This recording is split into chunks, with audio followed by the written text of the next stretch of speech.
Hello, everyone, and welcome to the Mindscape podcast. I'm your host, Sean Carroll, and I'm going to start with an apology if my voice sounds a little more rumbly than usual today.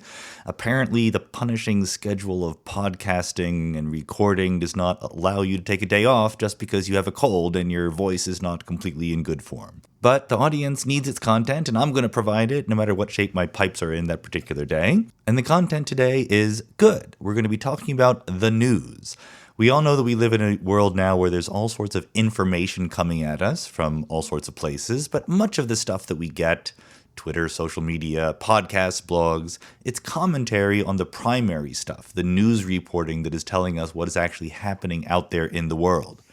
And I remember, I think that in my very first podcast teaser trailer for Mindscape, I talked about this issue of what we pay attention to. You know, there are an infinite number of facts there in the world. Which ones do you notice? Which ones do you communicate to other people? You and I do that every day, but if you're a news organization, your choices in this matter are incredibly important. And as it turns out, as we will hear in today's interview, the news organizations that make these choices don't always do so for, scientific, data-driven reasons. There are some executives at a news organization, and they have preferences, and those preferences decide what we hear. So today's guest is Jessica Yellin, who has been a very well-known reporter in various formats, perhaps most notably as the chief White House correspondent at CNN for quite a while. But now Jessica has left that all behind. She thinks that we need a new way of delivering the news, and she's trying to pioneer different efforts herself, including an Instagram news feed that you can all subscribe to. She's also written a book called Savage News, which is a novel, a thinly disguised, thinly fictionalized account of various scandalous things going on in the news world. And this is a very important conversation because we have to understand what we're learning about the world, how we should interpret it, and so forth, especially when there's so much information coming in. So let's go.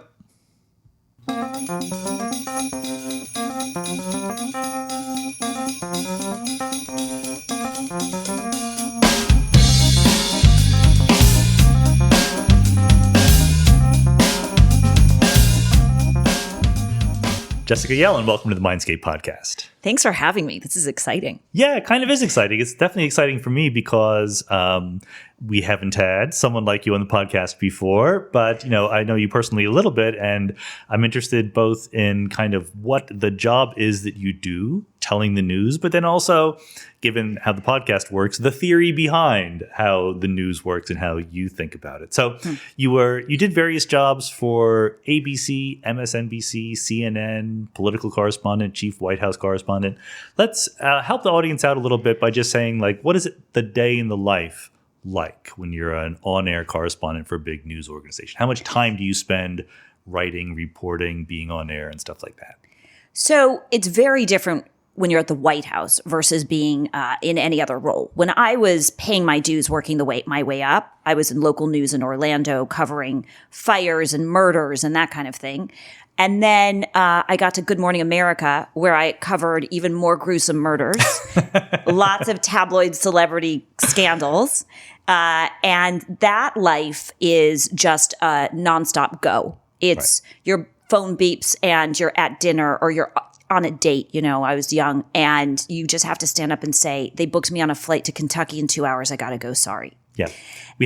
I did interview for the podcast a chemist who works on forensic chemistry of murder. Whoa. So she uses chemistry to help find murder victims. So there's the murder theme this quarter on Mindscape. Sorry if that's gruesome. But it was a, excruciatingly difficult life in terms of travel and that kind of thing. When you get to the White House, it's different, right? And you have a hard pass, which is what everybody who works in the White House has. And there's this class system about what color is your hard pass. We had the blue hard pass. Are there soft passes? I don't know what a hard pass is. Oh, it's so interesting. No, it is hard. So It's like a click. You can click it with your fingernails, and you wear it around your neck at all times. And so you get your hard pass and you swipe in every day and you walk through the Secret Service security shack, just like every other person who's working in the White House. And you go into what's called the Brady Press briefing room. You know it as you see it on TV. Only the part you don't see behind the scenes is where we physically work. It's a warren of cubicles in a windowless space with a basement where you have almost no room. Right. And it's a box. You work in basically a closet with four other reporters and producers in a box, taking calls and manically juggling everything that's going on. I presume that what I've seen on the West Wing is more or less completely accurate, right? Of course. It's not far from reality, except now with social media, everything is at super speed. Yeah, okay. So you have Twitter up, you have Instagram, you have everything up all the time monitoring it. And especially when you're at a 24-hour channel, when I was at CNN, you're constantly racing to the camera to get something on fast. Right. And so it's just fight or flight all the time. And is your news, when you're the White House correspondent, is your news basically what comes to you in that briefing room? I'd separate that. It's what comes to you. It's very hard to enterprise a story, which is when you generate a story that you find on your own, because the flood of incoming is so intense. However, what happens in the briefing room is usually the least relevant thing. It's kabuki theater. That's what I would have thought, yeah. It is so much about let me ask the best question that I can use on camera, far more than how do I frame this to get the best answer.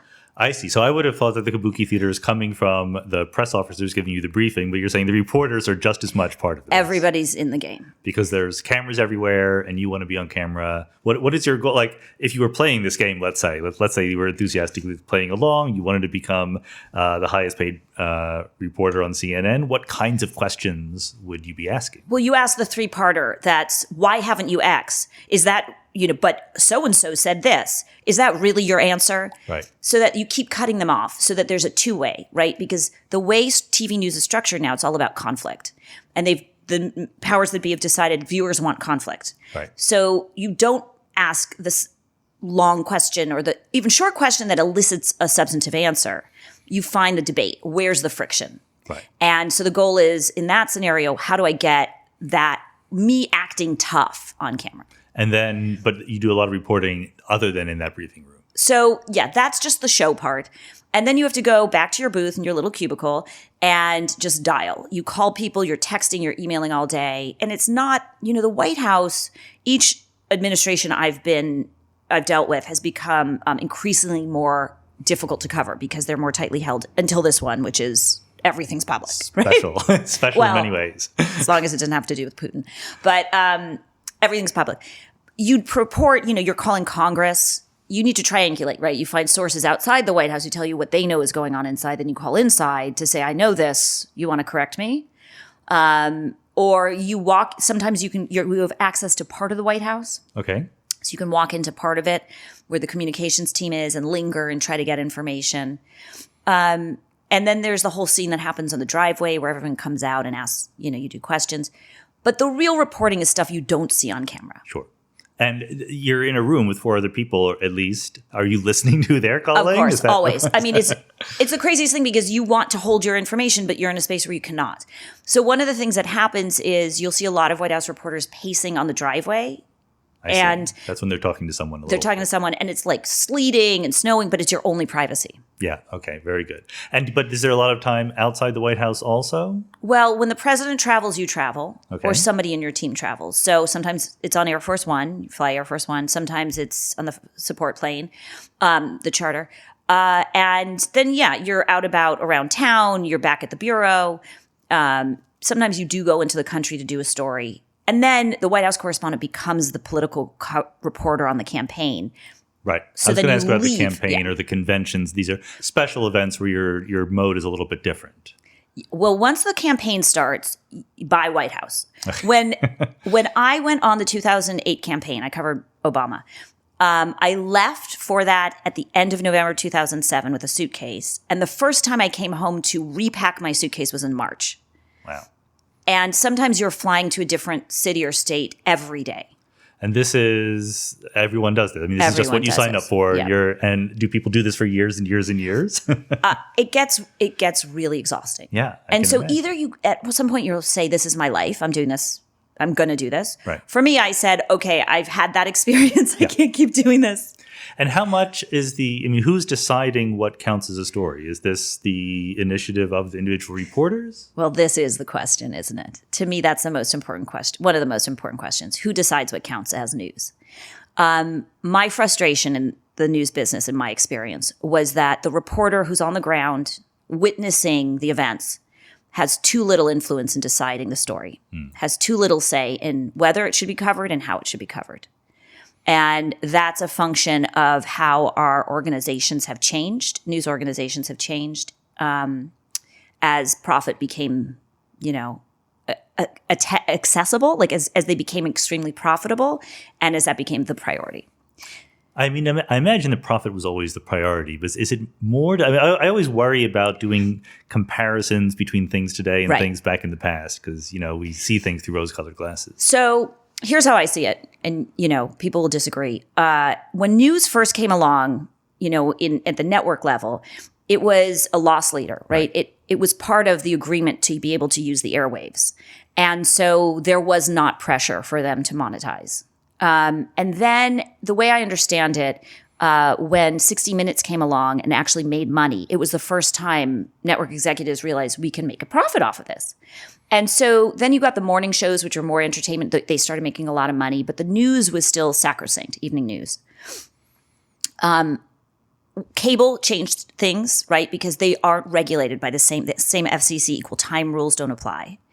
And then for me, it's partly about the fact that all of these companies were bought by publicly traded corporations, where it was important to show profit growth over last year to the shareholders all the time. And it really became a short-term, that short-term thinking impacted the newsroom to the point that I was told it is your guys' job to increase our profit 10% over last year. And given guidance as to what that meant, or just, do something that will get more eyeballs? The way I took it was comply. Yeah, okay. Comply with explicit directions? Well, what happens is, I think when you're a reporter, you're a natural skeptic, you question authority, and you're a little rebellious, right? Yeah. To work in a news organization, you can't be very rebellious because it's a bureaucratic system. You have to be obedient, but you have that streak in you. And what happened increasingly is that management would tell us what the story is. And you'd say back, actually, it's this. And they would say, did you not hear me? I'm telling you this is the story. Now, it's not, they're making up facts. It's not a fake news thing I'm pointing to. It's this is how we've decided is best to frame it for our programming needs, AKA eyeballs, AKA ratings. And that's the story you need to tell. And so let's sort of flesh this out maybe with, I don't know if you have examples or when did you start noticing this, feeling this way? When did you start being a national reporter? Well, so I got to the White House under Bush, and I can take it back further than that. When I was covering, when I first got to the national level, it was the Iraq War. Okay. And you remember the way— the second Iraq War? The second Iraq War, 2003. And you remember the way I got in trouble eventually because I later said on television that we were under pressure to cover it in a way that was consistent with the patriotic fever in the nation. Yeah, it was a different time. Like every time is different, but I think we forget, given the highly inflamed political feelings everyone has right now, they were pretty darn inflamed back in the early 2000s. Well, it was it was right after 9/11. Yeah. Everybody felt so, the sense of connectedness and nationalism, really, and patriotism. And then we went to war, and it was sort of, we're going to stand up for ourselves, right? And so everything was channeled into this sort of intense, raw sporting event, show of force. Remember this? It was called the Shock and Awe campaign, right? Yeah. And what we did was consistent with that. And so my experience even from a remove, I was not at war. I was a junior baby reporter then. But I just watched what happened. And there was a decision, like, the narrative here is we're here, we're kicking ass, we're the USA. And things that weren't in that vein really weren't prioritized. And I remember there was controversy at the time about how reporters were embedded with military units. Well, that's the way we do things now. But it was very much like a TV show. There were like vans with reporters on them and cameras as they marched into they're driving to Baghdad with the troops. Yeah. It was a show. And, so that kind of opened my eyes to, we're producing the war. Right. Like, this is not just war's happening, we'll airdrop in and cover what's happening. It was, let's march in together with the cameras rolling and we're going to kick some ass. And then then I got to the White House after that under Bush, and saw that as the war was popular with the American people, we covered it in a way that was rah-rah. As the poll numbers started to fall, we became increasingly critical. Did you personally go to journalism school or anything like that? I did not. I mean, I presume that in journalism school, but maybe even, in your tenure as a cub reporter, the myth, the self-conception is that there is an adversarial relationship between reporters and the people they cover. Even if it's a friendly adversarial relationship, you're not there to give them publicity. You're there to dig out the truth that they might be trying to hide from you. So you think that, at least at this time in the cable news world, this was not being respected. Well, it is hard when you're in a war zone because you're dependent on the military, I'd imagine, for your own security.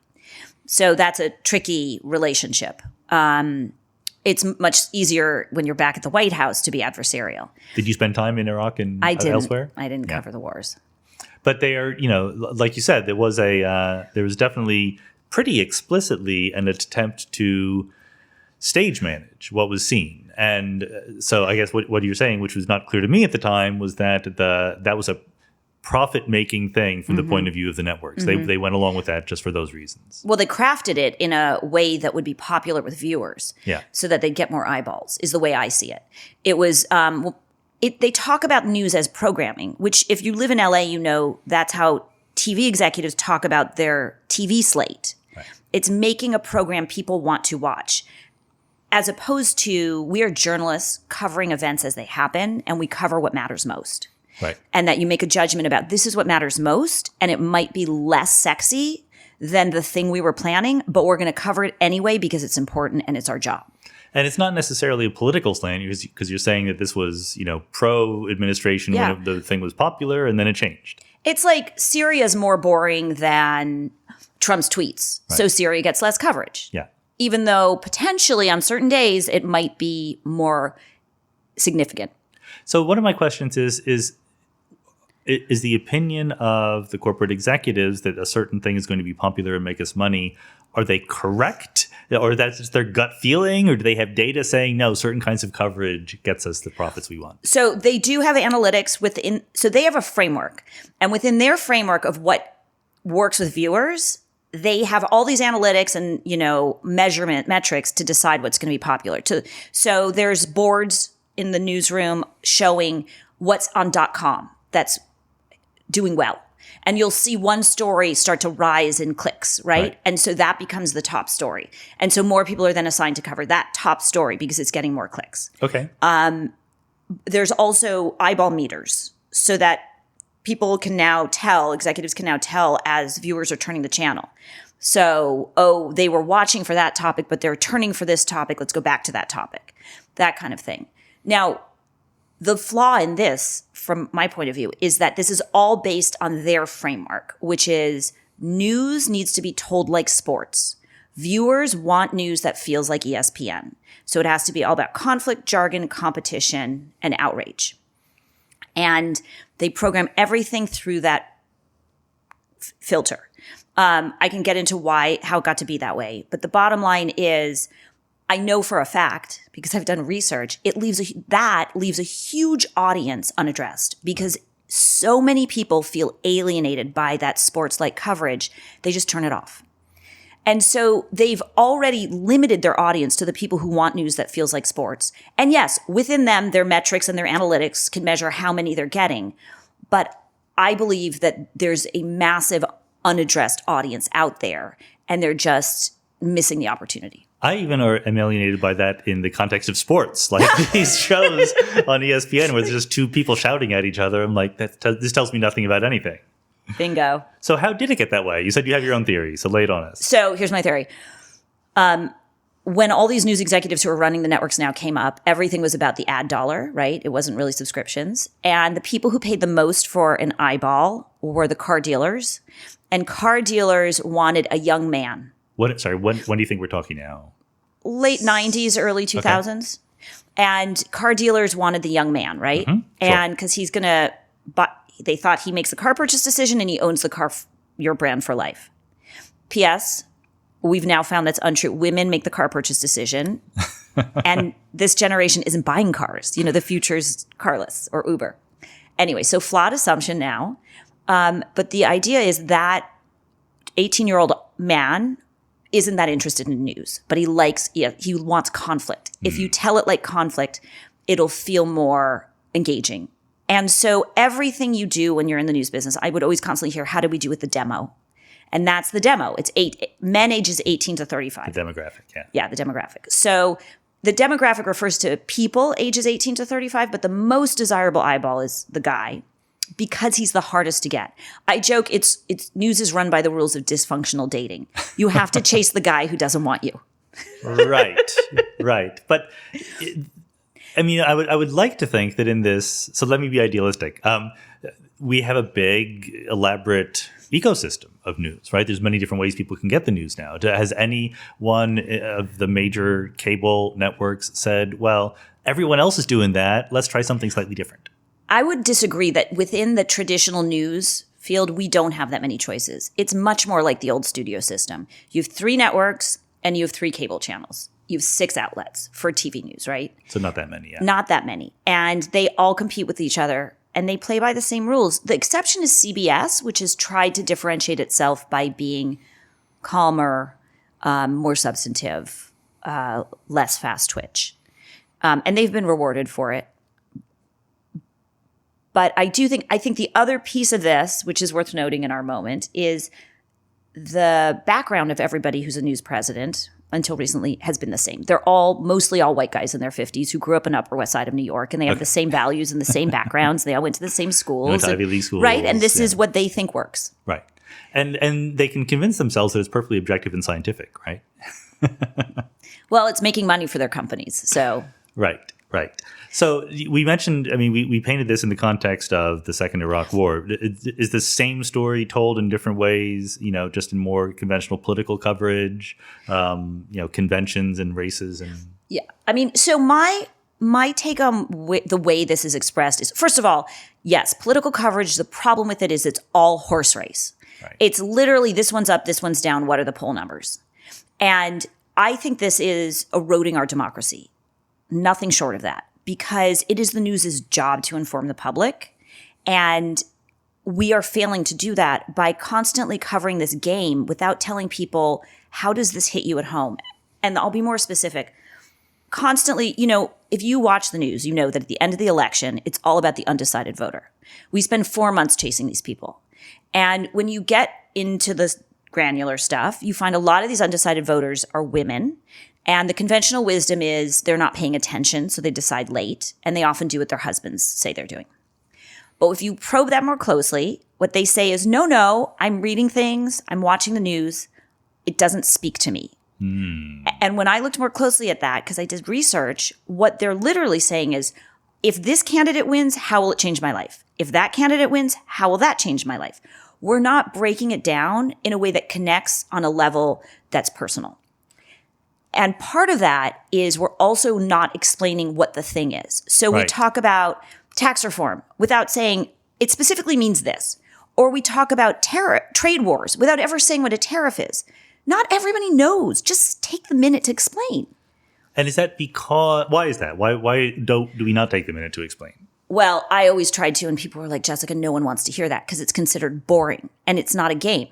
If you're there explaining what a tariff is, you're not in a fight. Yeah. That's not conflict. You could lose one of those demo eyeballs. I have this feeling, and maybe it's because I'm just completely biased, but if there were a concerted effort, even on one of these 6 news outlets on TV, to give people good explanations of what was going on, to explicitly pander to people who wanted to understand rather than just follow the horse race, that would be a big hit. Maybe I'm crazy. Well, I love you for saying that, because that's the business I'm launching, which is news that's focused on the viewer's understanding.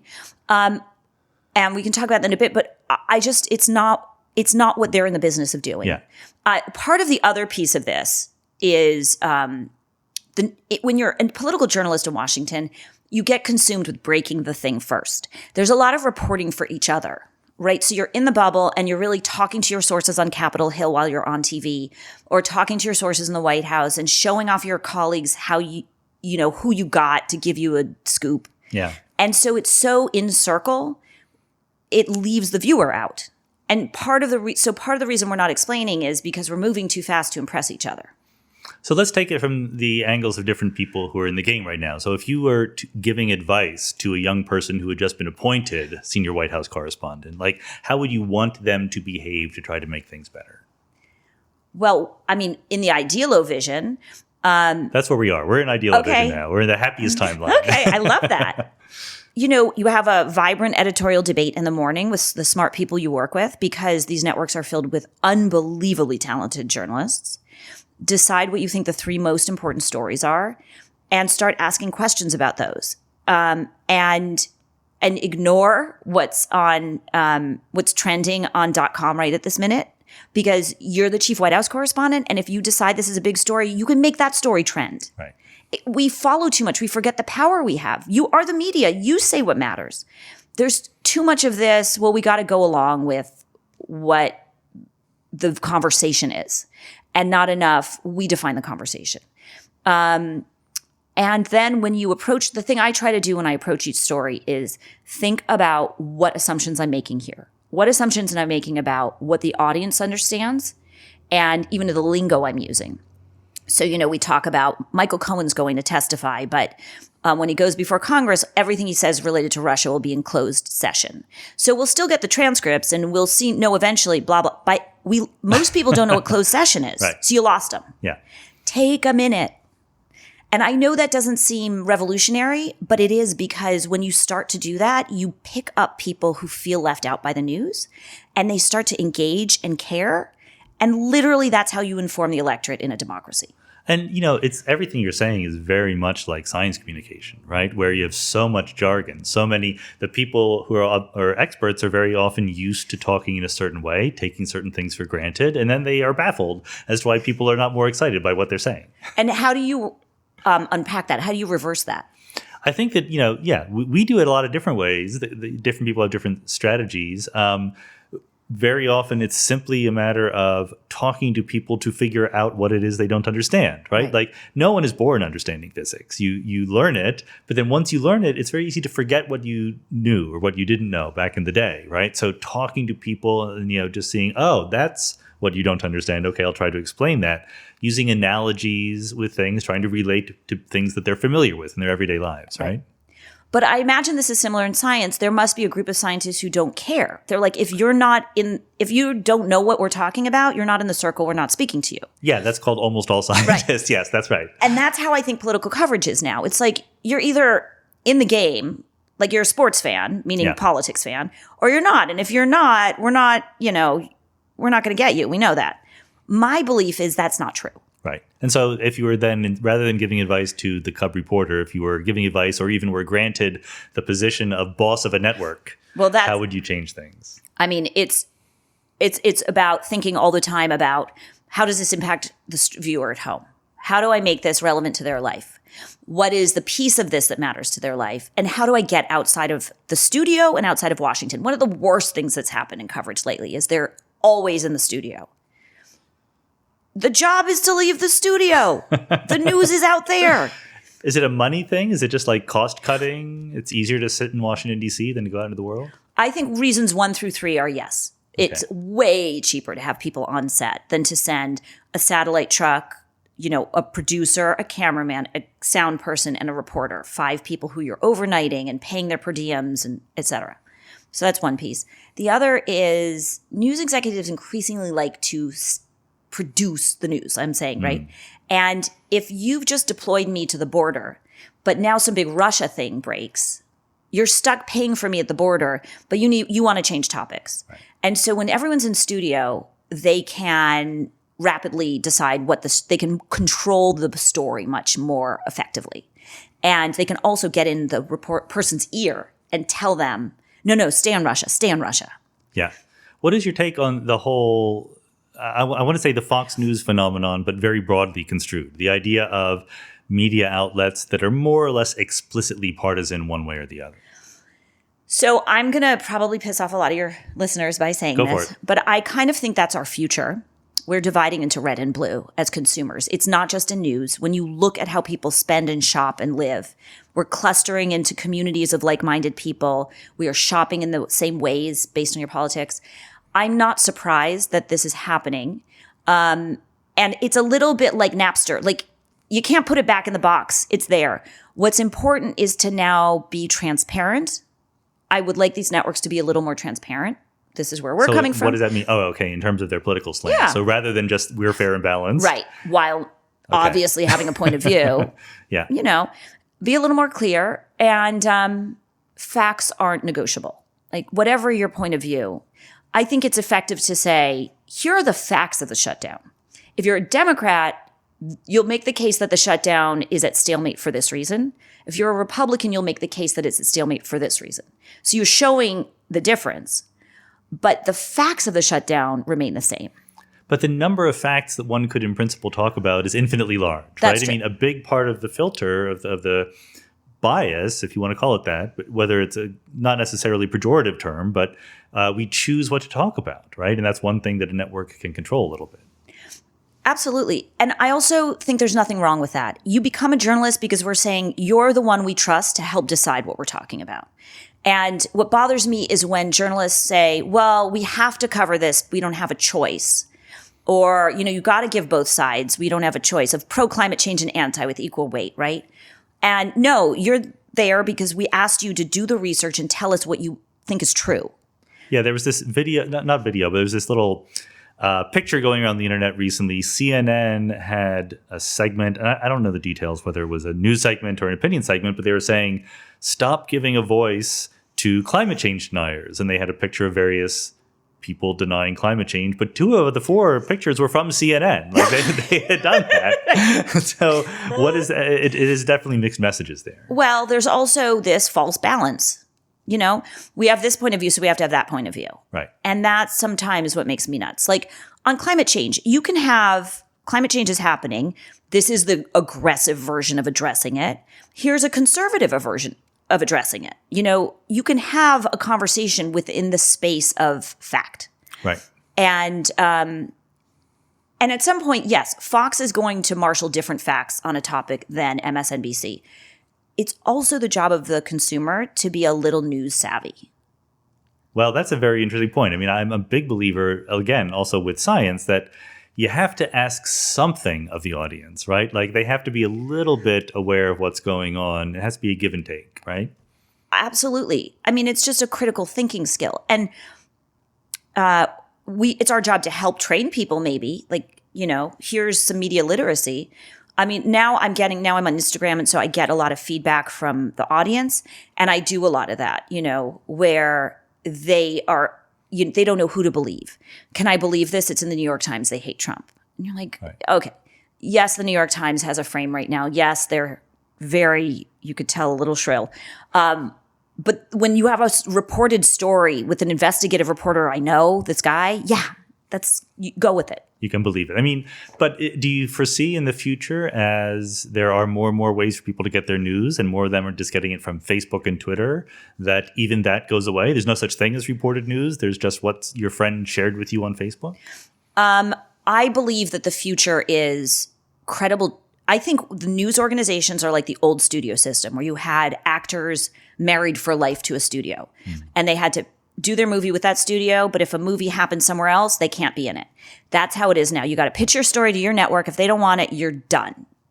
I think the future is all of that is going to be, people will leave and you'll be seeing individual reporters on Facebook and Instagram and all these spaces and whatever emerges and new media platforms, and people will start to follow the individuals they trust. Interesting. And I think it is a mistake to assume that because you're getting your news on social, people don't want credible journalism. So I think there's a place for credible journalists reporting their well-sourced, well-researched information on social media, in new channels, outside the network system. In my more pessimistic moments, I see people on either political side clearly believing something just because they want to believe it, right? And, you know, regardless of the credibility of the source. Well, isn't there neuroscience on this? And yes. Right? You could probably tell me.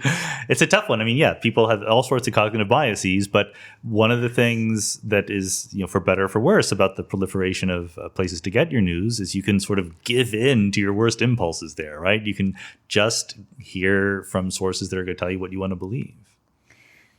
You know, we're sorting into our like-minded communities. Yeah. And I don't know the way out necessarily. I think one way out is to have trusted voices that you get a large following behind. And, it's like the Walter Cronkite effect. He'll never exist again with that size of a following, but you'll have individuals who are trusted voices in different spaces.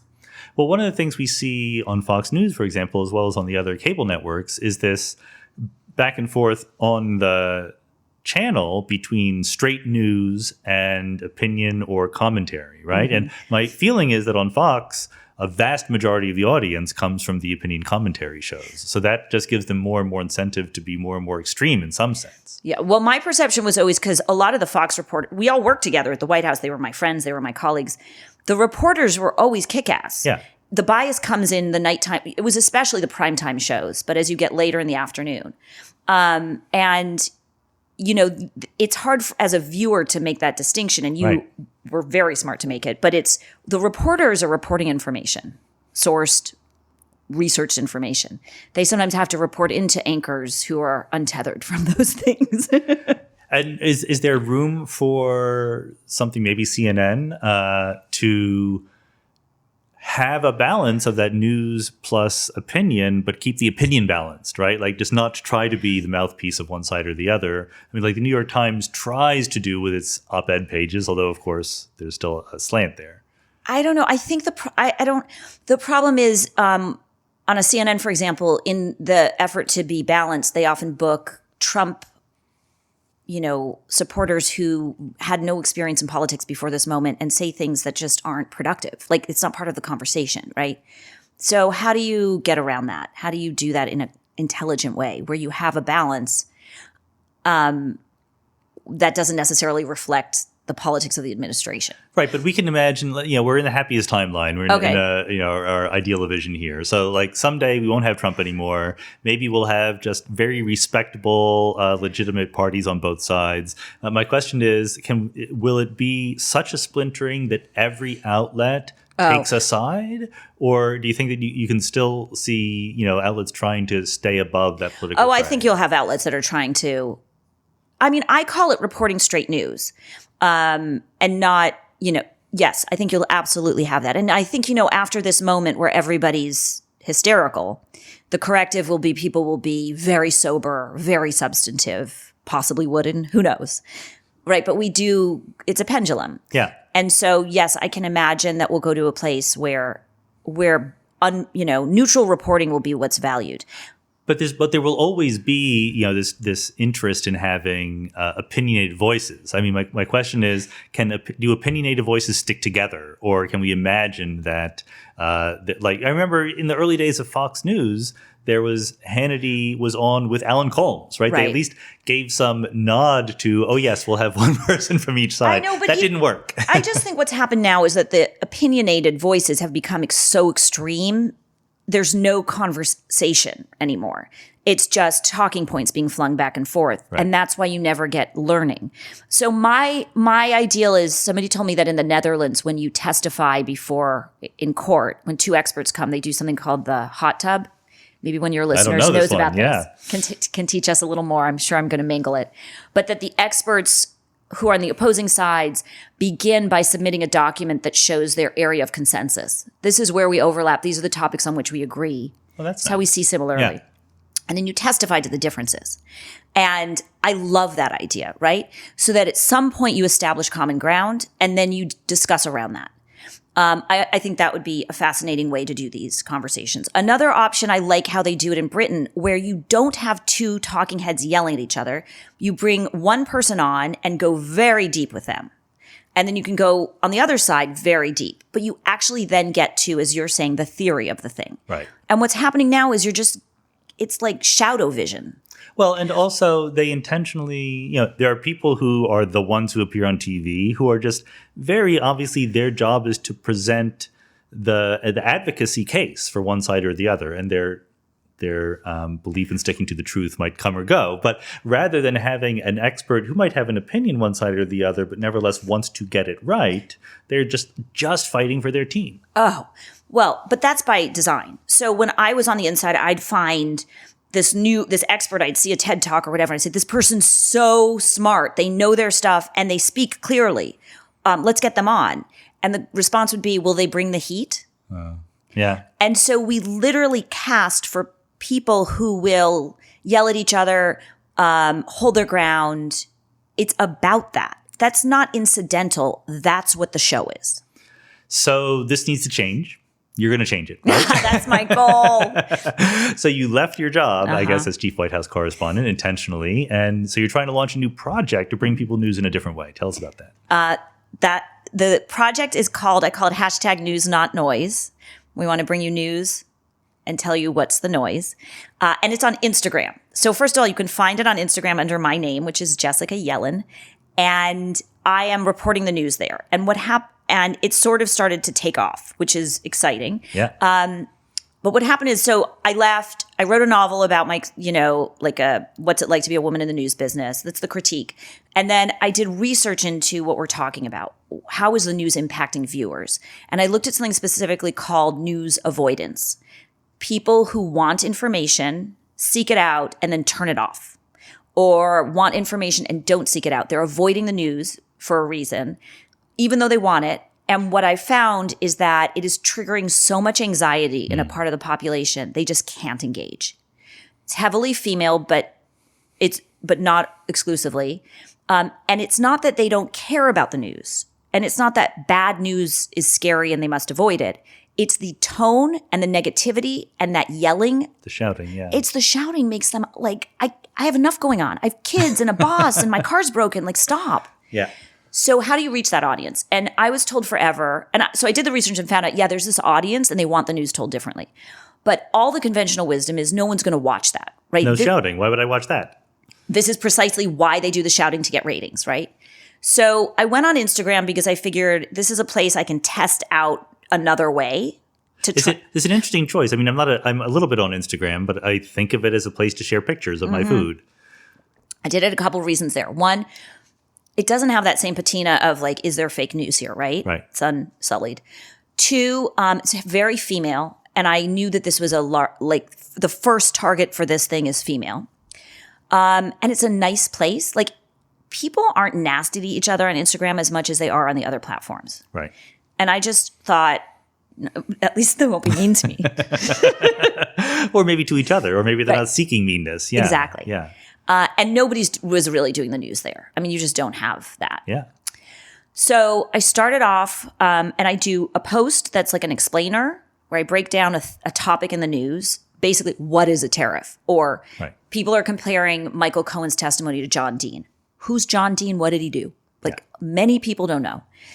Or even every person in the Russia investigation. Like, what's their piece of this? And then there's a section that's video, and I do a video newscast in there. And I started it because I wanted to see, will people pay attention if the news isn't hysterical, panicky, screamy? And then I just wanted to see what the reaction was. Anyway, I started doing it. And when you say you mean you personally. It's just you, right? Yeah. I mean, it was so hard at the beginning because I was the chief White House correspondent. I had a cameraman. I had and then there I am sitting in my living room with my iPhone alone thinking, am I really going to do this? Yeah. Like, what if people laugh? What if nobody cares? What if I'm awful? What if a million things? Yeah. So that was really hard. Are your video segments short, long? Okay, so this is the thing about Instagram. Every video has to be 15 seconds. Okay. So what I do is I break a newscast down. I say every piece of it in 15 seconds. So, today there's big news in the Russia investigation. It's a bombshell New York Times report you're not going to believe. Next 15 seconds is, yes. And so people advance through those 15-second things. And that's Instagram lets you have multiple things on one post. So that's all in one post? Yes. So it's there's a thing called stories on one part of it up on top, and you can watch video. And usually that's used for, I went to Hawaii. I went to Hawaii. Look at my new bathing suit. My dog. It's usually shallow, fluffy stuff. Mm-hmm. But this is me talking to camera, or I'll post an article that I think is important, and I'll summarize it and give you a link so you can swipe up and read it. Okay. And then sometimes I do interviews Yep. about a topic that's in the news. And people come up and we do the two-way. So what is the archiving like? Is it easy to find old things that you've done? Because you're explaining all these wonderful things. Like maybe I still want to know what a tariff is next year. So the part that's like those explainers I was saying, they stay forever and I don't even know what you call it. They're in the thing in the Instagram called the gallery or the feed. Okay. So if you go to my page, you'll see all these pictures. And if you look at each of those pictures, there's a caption with them that explains the story. Right. So they stay forever. Mm-hmm. Then there's the video piece, and those last 24 hours. Okay, so they're like the Buddhist ideal. They're going to the wind. Yes. 24 hours later. I try to remember to save them to this one highlight section so people can go back and watch, but I don't always remember. Anyway. It's kind of charming though, like it's the news. It's current right then. And and then it's which gone. is different than an explainer, which should hopefully be good for a long time. Exactly. And the most satisfying thing is when you do an explainer that you can keep reusing. Like, we're back to this story. Remember, if you missed it, here it is. Like, what is a national emergency? As everyone's talking about the wall, right? Right. Yeah, no, I think that the whole idea of explaining things is way undervalued in our news media ecosystem entirely. So more of that would be great. People want to know. Yeah. So, and it's working? Instagram? So the fun thing's been... So I don't know how celebrity savvy everybody, but Amy Schumer, the comedian, became an early follower. Okay. And she decided to announce her pregnancy on my Instagram feed. And she announced who she's like, she did this political thing around the election and said, and P.S. I'm pregnant. Okay, so when she did that, all of a sudden the world exploded because when a celebrity announces their pregnancy, it's like the biggest news in the world. And I'm not saying it necessarily should be, but get it. Anyway, so then all of a sudden everybody noticed I was doing this, and it's really become there's a following for it. And the most interesting and satisfying part to me is that the audience is really engaged. So I have people who ask questions, and then other people in the community answer them, and you can see this dialogue going on. And then I also have a different kind of connection to the audience. So I'll do a story, and people will instantly message me saying, "I don't know what that meant." So then I know I have to break that down. That goes back to my idea of how scientists can be better communicators, just asking people what it is they don't understand. Exactly. Very important. And you don't have that feedback when you're on television. So that's really gratifying. And so this raises a question of, there's a very wise person once said, don't read the comments to anything about anything. And, largely it's kind of a shame because sometimes comments on the internet are wonderful and I've learned a lot from people, but many of them are pointless or toxic or whatever. So is it because of Instagram or because of your feed, or how engaged are you in those comment sections? I'm pretty engaged. I mean, sometimes it's too much and I can't, I'm busy, but I do my best. So far, knock on wood, people have been very nice. I mean, yes, you get the occasional whatever, screed, but I'm surprised how completely open, and they're sort of like news sponges. So one of the things, so I say it's news, not noise. And the way I cover things is I say, this is news. And then I'll say, here's another story that got a ton of attention today in the news business, but it's noise. Okay. I'm going to tell you what happened, but you don't have to pay attention to it. If it interests you, follow it just like you'd follow Us Magazine. People. But it doesn't matter. Right. So that's noise. So people are constantly messaging back and forth like, I found noise, I found news. Is this noise or news? Yeah. That's cool. And that's the kind of stuff you get in comments, not the mean stuff you get on Twitter. It's a much nicer experience. It seems, maybe this is a disadvantage, so tell me if I'm wrong, but it seems that it's so different from the other stuff on Instagram that if I have an Instagram feed, yours will stand out for better or for worse. I do. I think that's part of it. Nobody's really tried it this way before, and so it's distinctive for now.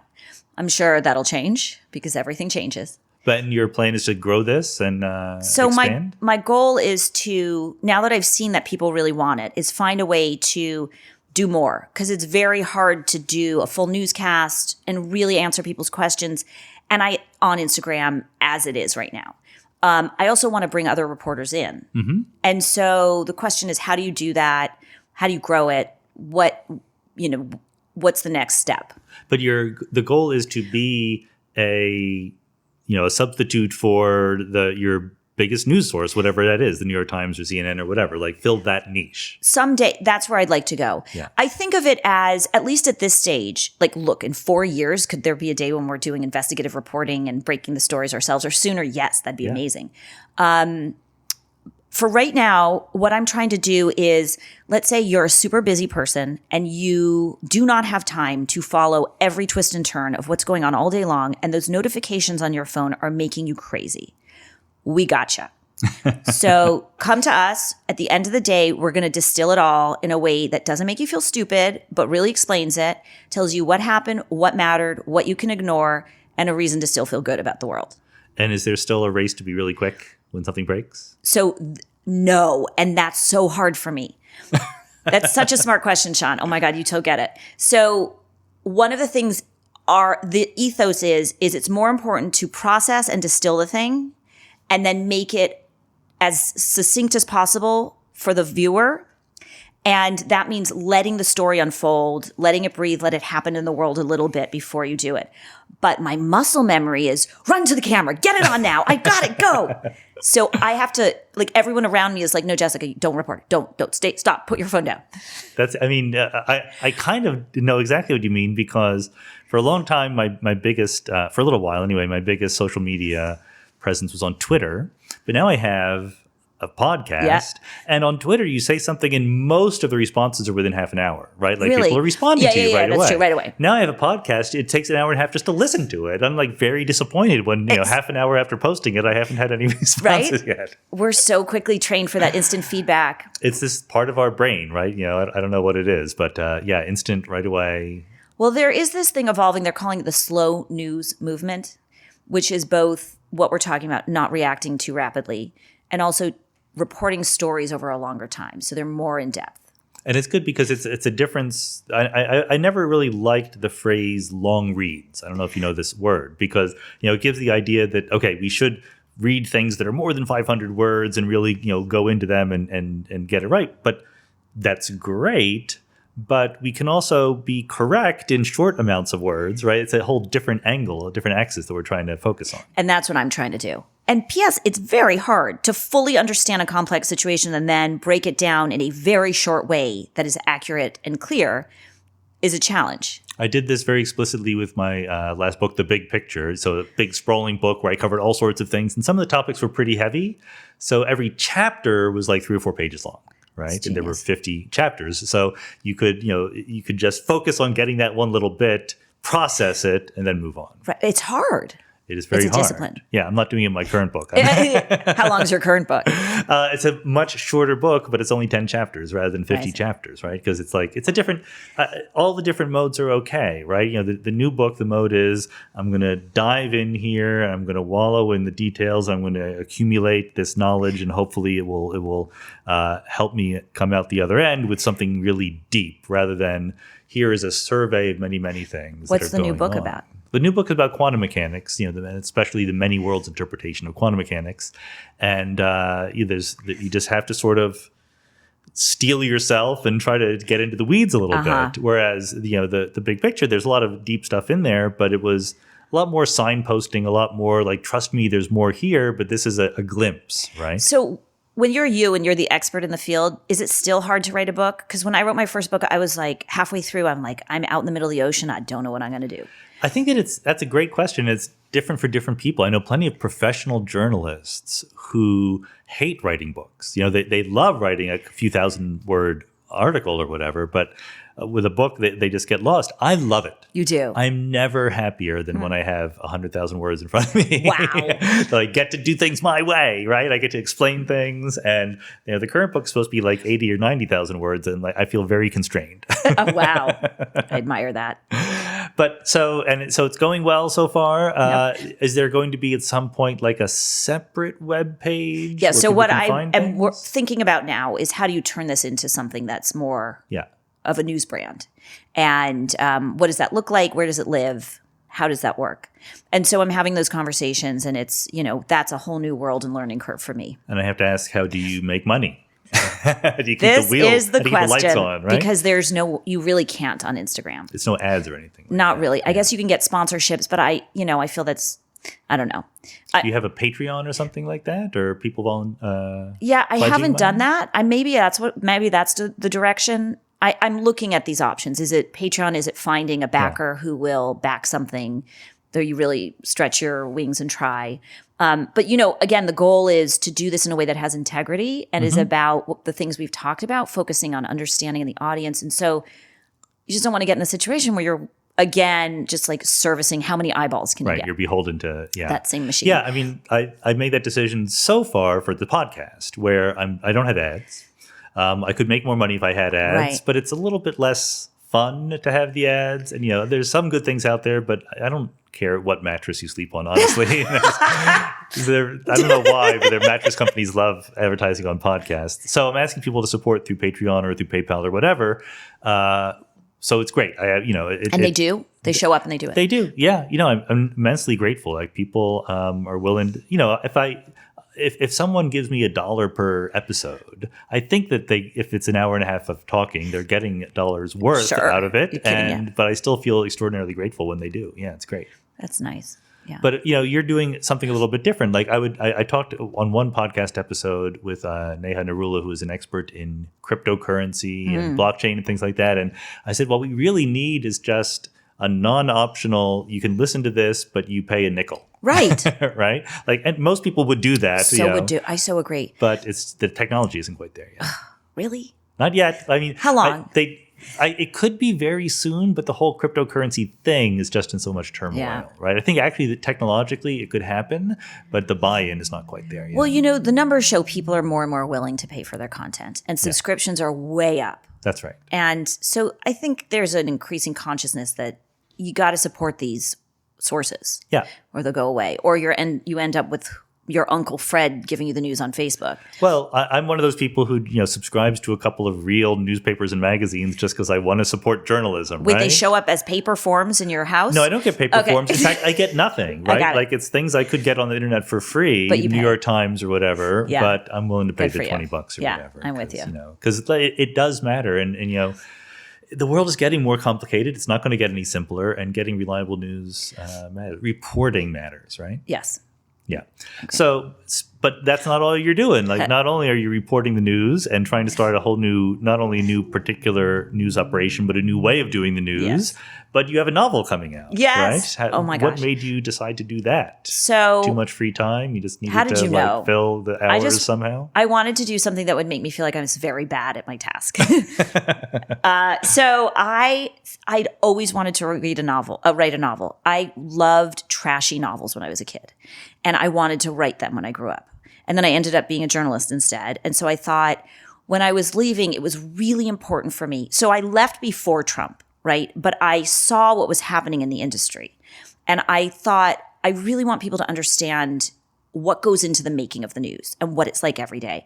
And there's two ways to do that. To write a tell-all where you rip people and hurt people, and I just didn't want to be part of that. Yeah. But I still wanted the story to be told. So I wrote it as a novel. And it's called Savage News. And it's about a young female reporter named Natalie Savage. And she basically has always wanted to be White House correspondent and gets to a cable news channel, and they put her at the White House just as the First Lady disappears. And she has to chase the scandal of the missing First Lady. But she realizes along the way something else much more serious is happening. And her network won't let her report the more serious story because it won't rate.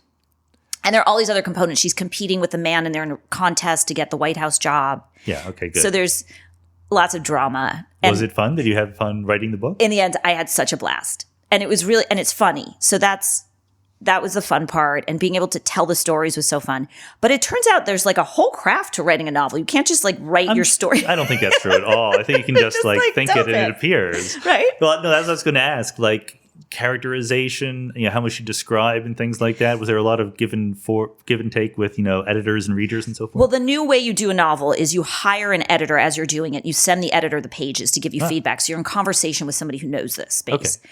And so I was constantly in conversation. And one of the challenges has always been to tell people, they're like, well, this seems larger than life. And you're like, no, that literally happened every day. Yeah. I'd call my reporter friends and you're not going to believe the stuff they think is crazy. And they're like, no, it happened to me a minute ago.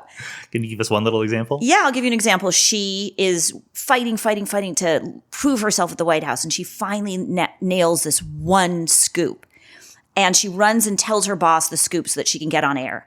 And they're like, run to the camera, and by the time she gets on the camera, she goes up live just as she watches her male competition report that scoop she got. And so the boss gave it to the guy. And my friends are like, so people outside the news business think that would never happen. That's cartoonishly evil, yeah. Right. Happens all day, every day. Yeah. So all right, that's so we're going to learn a lot. We'll have some laughs, but we'll learn a lot. And what was the novel called again? Savage, SAVAGE News, Savage News. So something that's come out in all of these different aspects, the CNN, the Instagram, the novel, is that maybe it's worth talking to women as well as men, right? I mean, this is clearly something that we don't always do in our society. How important is that to you? That's a big part of this. Yeah, we haven't gotten to that. I mean, part of the book is about reporting while female. And I don't get gruesome, but there's sexual harassment in the book. There's Me Too. And in the process of writing the book, so many people told me to take that out. Nobody wants to read about that. That seems implausible. Men or women told you that? Both. And then the Harvey Weinstein thing happened, and everyone calls me up and they're like, put it back in, put it back in. Like, so in a way, writing the novel was a parallel of the experience, which is you're not allowed to talk about this stuff. Right. And one of my critiques is that we do need much more diversity, not just women, but diversity in general at the highest levels of these companies, because who decides what counts as news is completely limited by your own experience. And so if you're a Black woman who comes from Ohio, what you think counts as news is going to be pretty different from somebody on the Upper West Side of New York. And we don't have enough of that. And so, I think it's really important that you have women in decision-making roles. And CBS just named their first female news president. Oh, I didn't know that. Who is it? Her name's Susan Zirinsky. Oh, and here's a little trivia factoid. She was the model for the Holly Hunter character on broadcast news. Oh, okay. That's a good starting point right there. So, and she's legend in the news business, and she's a badass. I do think that, there's this feeling in some quarters that, sure, it's good to be fair to men and women and white people and Black people and whatever, but anyone can do it, right? And there's a countervailing opinion like, no, as well-intentioned as you are, there's something about living the experience that gives you a perspective that you don't have otherwise. Well, I'll just tell you this. The research shows that when you have a woman running a newsroom versus a man running a newsroom, the way the coverage is done is very different. The way the coverage is done when a woman's running it is much more about, you have many more humans in the story saying, it impacted me this way. And there's it's cliche to say it's more empathic, but there is more of an empathy in it. It's much more connected to the human level. And when the guys are doing it, it's much more theoretical, the game, the fight. And this is my thesis on why they say women like political and foreign coverage less, because we don't take the time to connect it to the you. Right. And if you bring it back to the human level, the female audience will engage more. The technical term for this in philosophy would be standpoint epistemology. We're talking about this on another podcast. But epistemology is the way that we learn things, the way that we know things, the way that we justify what we know. And guess what? People coming from different perspectives of the world do that differently, even if it's the same truth, right? It's not a matter of being relativistic about what is right and what is wrong, but we pick out certain things as important or routes to getting there, depending on where we come from. And gender would clearly be a factor in filtering that. Hugely important, yeah. I mean, so you mentioned the fact that one of your draws toward Instagram was the fact that there's a lot of women on Instagram. And, I never thought about it that way. I'm on Twitter more than anything else, a little bit of blogging and, the podcast and everything. And being a scientist coming from where I come from, a large majority of my audience is men, not women. I would love it if there were a larger fraction of women there. We'll get you women. Maybe I should We'll bring them from Instagram. Yeah, maybe I should be on Instagram more. I use Instagram just for the silliest, most trivial reasons. Pictures of my cats and food and things like that. You're allowed. And I'm allowed to, but maybe there's, in many, many ways, certainly in science, we could do a better job at reaching audiences that we don't. I was a science consultant on the original Thor movie. Ooh. Not a lot of science in that movie, but part of the motivation was that Natalie Portman played a role of a physicist. And you almost didn't notice while watching the movie, but at least we had hopes that, there's going to be some young girl who would see that and sort of identify with that. And that that movie will reach a lot more people than I ever will with all the Right. books I ever do or all the podcasts I ever record. Well, representation makes a huge difference. Just having it in a different form matters. Yeah. And I certainly think, I've been talking about this business I'm doing, and when I pitch it and say that, the first audience is female, I get a lot of pushback from men who are like, I hate the news too. Why aren't you trying to reach me? And I'm like, no, I am you. It's for you too. So do they realize the irony in that, the last 500 years or whatever has been the other side and they weren't complaining? no, I try not, But the stories, I mean, just so because maybe people listening don't know, you would never know from seeing your Instagram feed that there was anything especially female about it. You're doing the same topics that everyone else covers. Right. And that is a challenge, is that people think, oh, you're doing girls' news or women's news. Yeah. And no, I'm doing the news. There's baking tips. Right. Or, style or fashion or home. No. I have, Syria's there. What's the latest in Yemen? This is hard stuff. I'm just trying to, I guess the better way to say it is I try to think of the stories and bring feminine values into the way I make sense of it. I am so hardwired to be the other way, right? Like I know how to cover news as sports. I'm like a color commentator, whatever you call the sport. So how do you bring another point of view into it? And so that's what I'm trying to do. But this gives you credibility, right? Only Nixon can go to China. Like Right. you've done the work in playing that game Yes. that way, Yes. right? So let's just to close up. Tell the future a little bit. Like, are you more or less optimistic about the future of news and how we get it? Do you see people debate about the effects of the internet and social media and fragmentation? There's clearly both good aspects and bad aspects. How should we bet? Well, I have to say my experience has been so rewarding that I'm optimistic because I get so much feedback from an audience that says, I stopped watching the news. Thank you for giving me news without a panic attack. And, or you've taken the toxicity out of the news. I can watch you before bed and feel calm and I can sleep. And so it's instructive, not because they're giving me compliments, but because they want the information. And one of the things I was constantly told is they're checked out. They don't care. They don't want to know. And as long as you have an audience that wants to know, we will find ways to tell it. And it turns out that by telling it with integrity and discipline and empathy, you get an audience. So I think that in having success in this space, it will encourage other people to try this as well.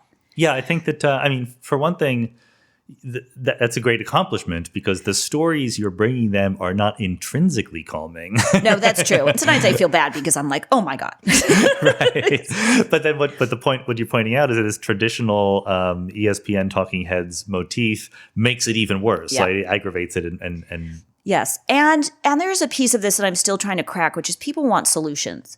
And it's not how are we going to solve the government shutdown, but I'll tell you the story of the government shutdown, which doesn't have a resolution. But here's a story about a company that's rescuing, garbage out of the ocean, and they've had enormous success. As long as you're reminding people that over the course of history, we've found ways to solve the hard problems, it gives them the optimism to feel this too can be solved.